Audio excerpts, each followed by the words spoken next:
Good morning, everybody. Hello, and welcome back to another episode of your Bitcoin economic calendar, the news and analysis that you need to know for the week ahead in Bitcoin. Today is Monday, January 11th, and we have lots to cover this week. We saw a very impressive week for Bitcoin. We're going to talk about the volatility that we may be expecting and some levels to watch. We're also going to be talking about why the US dollar and US equities both rallied together last week. And we're also going to be covering some very exciting Ledn Platform updates. So stay tuned and onwards to our analysis today. Now, starting as we usually do with Bitcoin, we're looking at last week's weekly chart here, and we see that it was an impressive yet volatile week for Bitcoin. It saw highs of essentially $42,000, and it went as low as the mid 34,000s levels as recently as last night. This morning, we're also seeing it come down quite a bit. This is consistent with what we have been covering here, and essentially highlighting how much the new amounts of leverage and retail speculative activity are being reflected in the price action. So again, we're going to be talking about this more at length in today's episode, but we are essentially starting to witness a lot of volatility in Bitcoin prices. This is likely to continue given the current market dynamics that we're going to be discussing. We elsewhere also in the week, we're also starting to see the continuation of Bitcoin asserting itself as an institutional grade investable asset. The narrative around Bitcoin as sound money and institutional adoption is strengthening everywhere you look. And for illustrative context, let's take a look at some of the Economist's headlines about Bitcoin over the last 2 years. This headline here is dated March 28th, 2019. And it reads, "Can cryptocurrencies recover? Flaws in Bitcoin make a lasting revival unlikely. The latest boom and bust invite comparisons with past financial manias." Again, March 2019. Fast forward October 2019, 2020. Blitzcoin. Getting down with the cool kids on Bitcoin. How investors might learn to stop worrying and love crypto. Again, October 29th, 2020. Let's fast forward to last week's issue or article, and it is titled, "Crypto Craze. Is the Financial Establishment Coming Around to Bitcoin? Some financiers see cryptocurrency as a hedge against inflation." So as we've been covering here extensively, we are perceiving a very meaningful shift in the perception of Bitcoin around the institutional investment community. Now, basically, as we can clearly see from the headlines above, this narrative has been changing, particularly from the viewpoint of The Economist, but this is not just The Economist, this is reflected in elsewhere in financial media or the financial media establishment. There are more signs elsewhere in the investment community. The Stone Ridge 2020 shareholder letter was a tour de force on the concept of money, how Americans take the hegemony of the US dollar for granted, and how Bitcoin represents a potential monetary revolution that cannot be ignored. For context, Stone Ridge is an institutional asset management with over $13 billion under management. Now, if we look at the on-chain activity, it is also consistent with institutional accumulation. What we're looking at here is the number of addresses that hold a balance over 100 Bitcoins. So, a couple of interesting data points here. The aggregate number of Bitcoin addresses holding over 100 Bitcoins has hit its highest level all year. And the balances that are being held on these Bitcoins has also hit basically record highs. The balances on these Bitcoins are reaching 11.46 million Bitcoin are held in addresses that hold over 100 Bitcoins. That's a lot of Bitcoin. Additionally, the number of addresses that essentially hold more than 100 Bitcoins has surpassed the number of 16,300. This is a number that we hadn't seen since March, essentially 2020. Going back to the graph here, just to close off, it's very likely that we will continue to see announcements from institutions in the coming weeks and months. We'll talk about what we can expect for Bitcoin this week in our What's Ahead section, but we can certainly expect more turbulence and price volatility in the week ahead. Moving over to the S&P 500, last week's politically charged events led to some very interesting market behavior. Firstly, the S&P 500 index basically closed at another record high, as we can see here in the week. It was up 1.83% for the week. However, interestingly, if we look at the daily charts, all of those gains, essentially what the gains that took the S&P 500 over the levels where it closed the week prior, all came after the events of January 6th. So in a way, the market rallied after the very unfortunate political events that happened in the United States. Basically, it rallied on the 7th and it rallied on the 8th. Now, interestingly, which again led the index to close 1.83% higher for the week. Interestingly, as we've discussed here at length, there is an inverse correlation between the US dollar index and the US equities indexes. So just for illustrative purposes, let's compare that here. What I've done is I've basically laid the US dollar index on top of the S&P 500. And as we can see, and we've covered here at length, the inverse correlation between these two is very clear. Now, after the events of January 6th, something very interesting happened. If we essentially look and zoom into these days, we see that both the S&P 500 and the dollar index rallied together. What you're looking at in this chart is the S&P 500. I'm going to go quickly to the dollar chart so that you can see it in the same time frame. So as you can see from here, it doesn't look as pronounced essentially from the dollar sense, but because it's basically coming back from a low of essentially, here, let me just remove the comparison here. But it is coming from a low of like 89, as you can see here, where it touched the lowest level. And it's also essentially it has come all the way back to 90.6. So if we look at essentially the price action between that and the S&P 500, we see that they're both essentially rallying. This is very, very rare. It does not typically happen because the two have a very clear inverse correlation. What does this tell us? Well, this is very interesting because it illustrates that there is demand for both US dollars and US equities at the same time. So what this could mean is that the recent political events have made investors feel more comfortable about the fact that the political transition in the United States will actually happen. One theory is that investors that were hedging a potentially challenged presidential transition by investing in foreign markets might be unwinding their positions and rotating them back to the relative safety of the US dollar and its equity markets. The week ahead may be quieter than usual as the outgoing president has been banned from essentially all social media platforms. Although this will likely lead to a smoother transition and cooler tempers, it will inevitably spark debate around platform censorship of political content and whether they are to be considered publishers in that context. I'm talking about social media platforms. It will be very interesting to see how stocks like Facebook and Twitter react in the coming week. Separately, we're starting to see more bearish calls from analysts like Citi, JP Morgan, and Bank of America for US equities. We're going to be talking more about this in our What's Ahead section later today. Moving over to the gold markets, we see that gold did not have the same luck as equities or Bitcoin. It actually had a horrible week last week, down 2.61%. And it was particularly bad from January 6th onwards. So if we look at essentially January 6th, we see that it's basically falling off a cliff after the political events of that day. Just bringing it back to the weekly. So as we can see, it's been a pretty dramatic drop for gold, especially after the events of last week. And it's starting to become clear that gold is starting to lose some of its allure around portfolios relative to equities, Bitcoin, and seemingly even dollars this past week. Although a large portion of dollar positions are very likely transitionary, as people are not really looking to hold dollar, especially in this context. So this will be likely to be looking to get redeployed. While it is unlikely for gold to have a massive fall from grace given the context, it is very likely that it will face headwinds going forward relative to Bitcoin and global equities.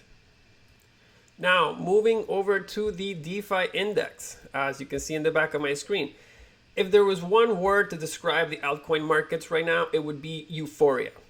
Ethereum has soared over $1,300, as we can see the chart here, reaching a high of $1,350 and closing the week at $1,255.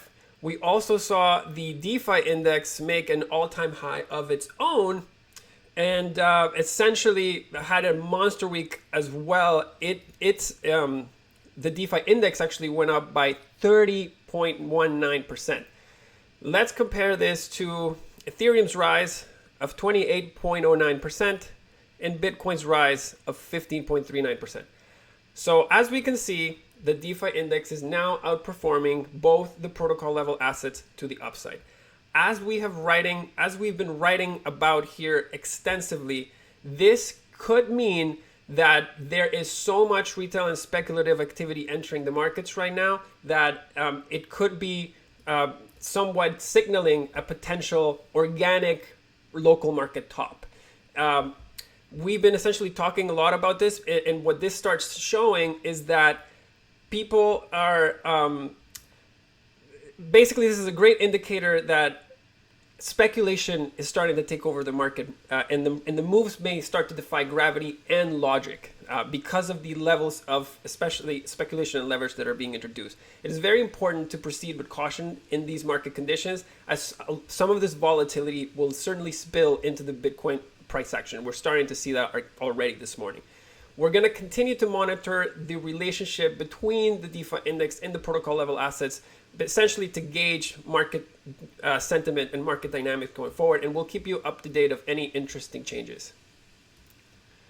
And in today's market trends section, we're actually going to be talking about very exciting Ledn updates. So today, we're proud to release our safe listing feature for the added security of our clients. The safe listing feature allows clients to pre-authorize destination addresses for withdrawals, and once activated, withdrawals will only be allowed to safe listed addresses. So today, not only am I going to tell you a few important tips on how to set up your safe listing, but we're also going to take you through the platform essentially and show you what that process looks like. So what you're seeing in your screen right now is the security page inside your Ledn profile. So again, just to recap how you get there, once we're logged into our dashboard, we click on the security page, and that essentially pops up our 2FA setup as well as our safe list address list. So important things to know for the safe listing process on your Ledn platform or your Ledn account. First, you must have your token 2FA authenticator enabled in order to enable safe listing. So this setup here, you have to essentially switch from SMS to token so that you can start enabling your safe listed addresses. The second important thing to know is that basically once you enable safe listing and you add or remove addresses, there is a 48-hour cool off period. So when you first set up a safe listed address, the system will automatically start a 48-hour cool off period during which withdrawals will be restricted. Now, importantly, this will not impact any withdrawals that you wish to make to any other of your active Ledn product. So for example, if you have a balance on your savings account and you would like to send additional Bitcoin to top up any one of your loan addresses, all of those addresses for any of your active loans will always remain active and available for you to send Bitcoin to, even during the cool off period if you are to set up any new safe list addresses. So so for further clarity, this 48-hour cool-off period would apply for both Bitcoin and USDC safe listed addresses. Deleting a safe listed address will also trigger a 48-hour cooldown period, just so you guys keep in mind. Now, again, as we covered earlier, transfers from Bitcoin savings accounts to Ledn loan addresses for collateral top-ups will always be automatically safe listed and always be available for you to send Bitcoin to. This is essentially if you have any active Bitcoin-backed loans or B2X loans. Now, let's talk a little bit, or let's go through the process on how you activate a safe list address. So as we mentioned, if you are basically just logged into your dashboard, the first thing you need to do is head over to your security page. Once we land here, we'll make sure that we have our token 2FA set up instead of SMS. Now, once the token is set up, then the next step is quite simple. So essentially, to add a new safe listed address, you put in the details of the you select the currency, then you put in your label, whether it's personal wallet or hardware wallet 1, hardware wallet 2, and then you can put the destination address for said Bitcoin. So for that Bitcoin address. Then when you click on the add button, let's just put some for sample purposes here. When you click on the add button, you will then be prompted to put your 2FA code, and you will be shown the notification that a cool down period will essentially start as soon as you add a new address or enable your safe listing. So once you put in your 2FA code, you will click confirm. And in essence, what will happen is you will then have a cool off period And you will not be able to see this. What you're seeing here below is an address that has already been approved after the cool down period. So once you click add, the 48 cooldown period will start, and essentially once that is complete, you will then be able to process any withdrawals to your safe listed address. So just to give an example, now that my address has been safe listed and the cool off period has been complete, I can then click on withdraw, and what you're going to see here now is it'll become a drop down. And so I can only select to send Bitcoin to the addresses that are either the top-up addresses of my active loans, as you can see here, they're open, or the personal wallet address that I have just safe listed.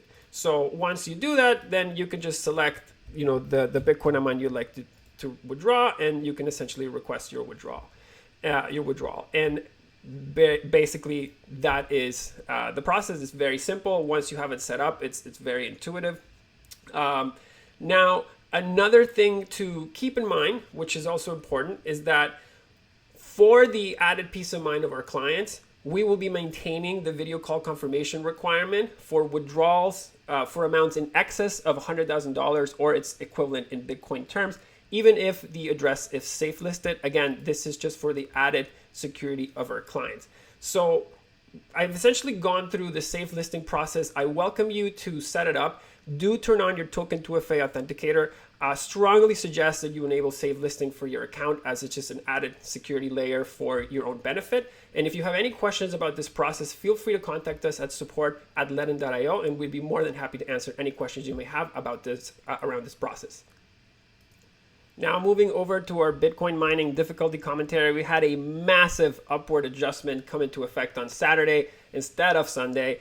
Last week, we had mentioned that when new hash rate starts pouring into the network, it tends to speed up the time periods between difficulty adjustments. So we saw this essentially play out this weekend with the adjustment coming in on Saturday.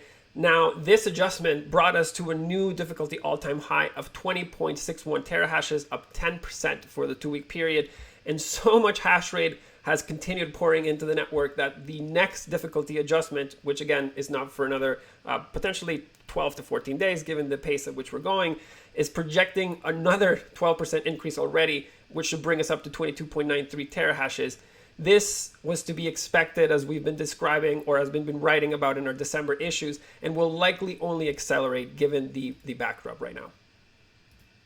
Now, as always, we leave you with what you can expect for the week. Although we are very likely to see a politically charged week in the United States, recent market activity reflects that investors seem to be at ease with the fact that there will be a transition from power come January 20 in the United States. This may result in more investors coming into the United States and momentarily causing the dollar weakness to take a breather before continuing its way down. Let's bear in mind that the Fed's trade-weighted dollar index, which we've covered here extensively, is still at 111 points as of December 31st. And it's very likely that they'll want to get that number as close to 100 as possible. That's another potential 10% drop on the greenback. Layer that with the fact that the 10-year Treasury essentially yield is rising, which the Fed wants, because it means that investors are basically starting to elevate their inflation expectations. The flip side of those increasing yields is that it will make borrowing costs for U.S. companies higher, which may present some headwinds. This may be behind the reasoning on some analysts like Citi cutting U.S. equities to neutral, favoring emerging market equities. We'll dive deep into U.S. inflation dynamics in our next issue.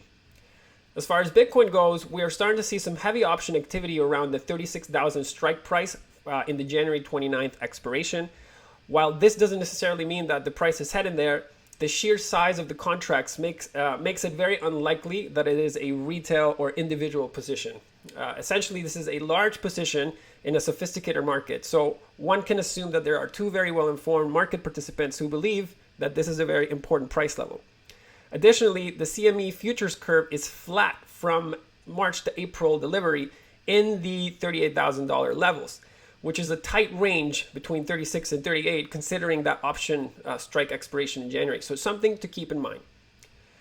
Now, as we've mentioned above, the level of retail and speculative participation will introduce a lot of volatility into the markets. We're already starting to see it. Google search trends are already showing 100 for Bitcoin and crypto. These were the same trends that people were essentially sharing months ago and talking about how they were so low. The fact that alternative coins are now outperforming Bitcoin to the upside, which is the only digital asset that institutional investors are actually pursuing, is a clear sign that volatility will remain for a while. So be safe out there, and as always, we'll continue to share any relevant news throughout the week through our social media at Hodl with Ledn. And if you don't yet have a Ledn account, I welcome you to check out ledn.io and learn how you can start earning 6.25 APY on your Bitcoin and 11.25 APY on your USDC. Thank you, everybody. Have an excellent week and see you next time.